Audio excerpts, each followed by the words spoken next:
Kwa jina la Yesu Kristo tunaomba na kuamini. Amina. So, ladies and gentlemen, we called you to respond to a few of the issues that have been raised this afternoon by Mr. Odinga and one Mother Karua, addressing the press from wherever they were addressing them from.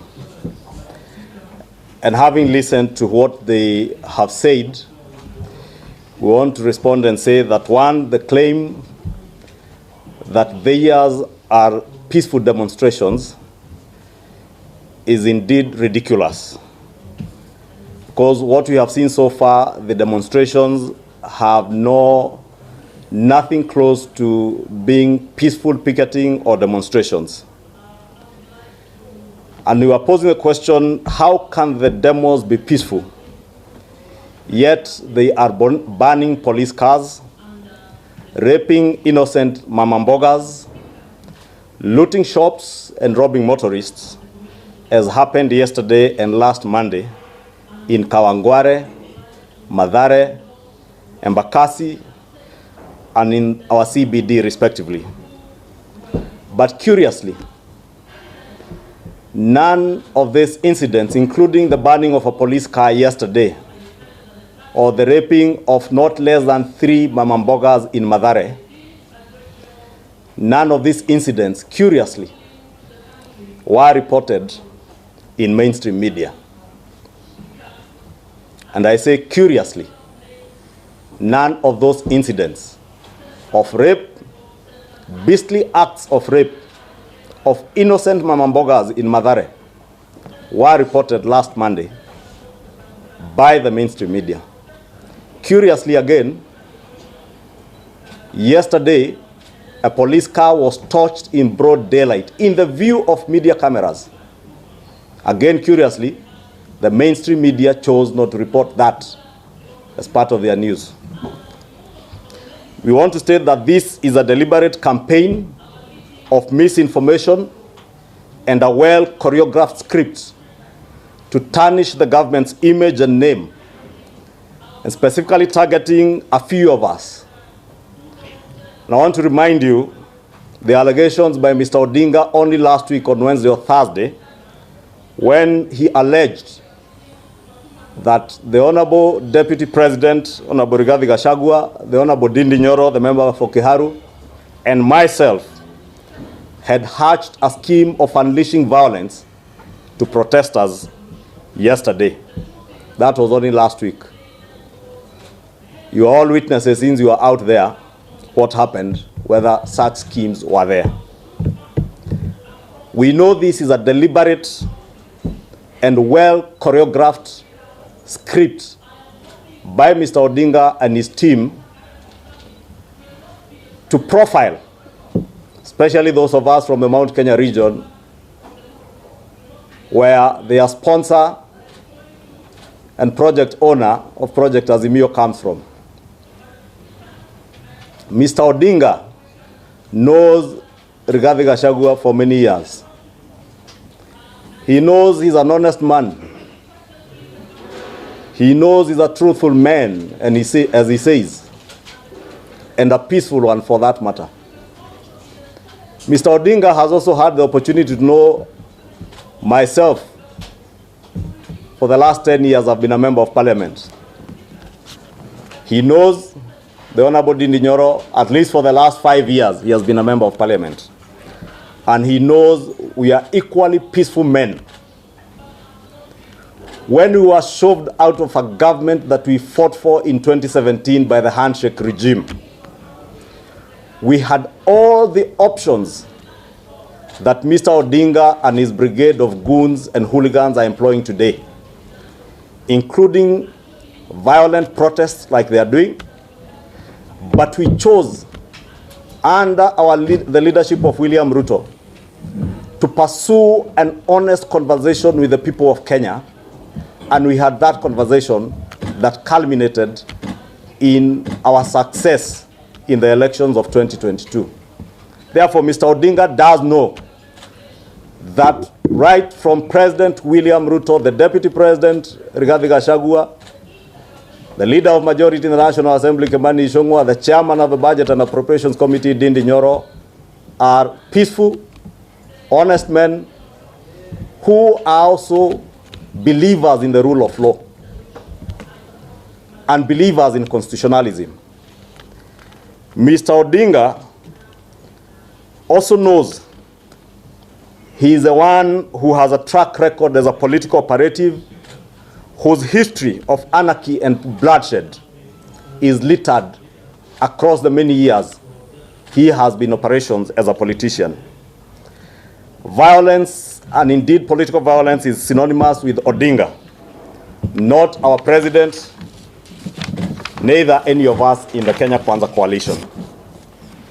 And if violence, as Kenyans know, is synonymous with the name Odinga, anarchy is his middle name, and bloodshed is his only currency to political power. We've also had Mr. Odinga and Eunice Wamalwa allege that the international community is on a studious silence over the ongoings in our country. We want to remind Mr. Odinga and Eunice Wamalwa that they asked only a few weeks ago, they called on the international community to keep off Kenya's internal affairs. And we posed the question to Mr. Odinga and his hooligans and goons. Why are you not asking the international community to keep off our internal affairs for you to orchestrate a campaign of anarchy and disinformation? Then you turn around to employ the script you employed in 2007 to create anarchy and bloodshed, then appeal to the international community as you did in 2007 to negotiate you into political power. We want to ask the international community to keep watch of the ongoings, and particularly the International Criminal Court, to keep track of the script being employed by Mr. Odinga and his sponsors, and the campaign of violence that they have unleashed on Kenyans, and the well-choreographed campaign of disinformation, which is characteristic, we must say, of Mr. Odinga and his team. We've also had Mr. Odinga allege that the attacks yesterday of the Northlands farm in Ruiru, on the outskirts of Nairobi, and Spectre East Africa Limited were orchestrated by goons which shamelessly, some of the media houses, I have to say, and I repeat, shamelessly, some of the media houses last night were reporting as government-sponsored goons. And we therefore pose the question, if they are government-sponsored goons, who is a sponsor of the hooligans, the rapists, and the murderers that have ravaged our country in the last 3 weeks? We pose the question to Mr. Odinga and his team. Before this administration embarked on a tax collection program under the Kenya Revenue Authority, before this administration embarked on investigations on extrajudicial killings under the handshake regime, before this administration embarked on an aggressive investigation into the massive looting of our economy through the subsidies program, of fuel, of food items, and the infamous telecom sale, this country was very peaceful.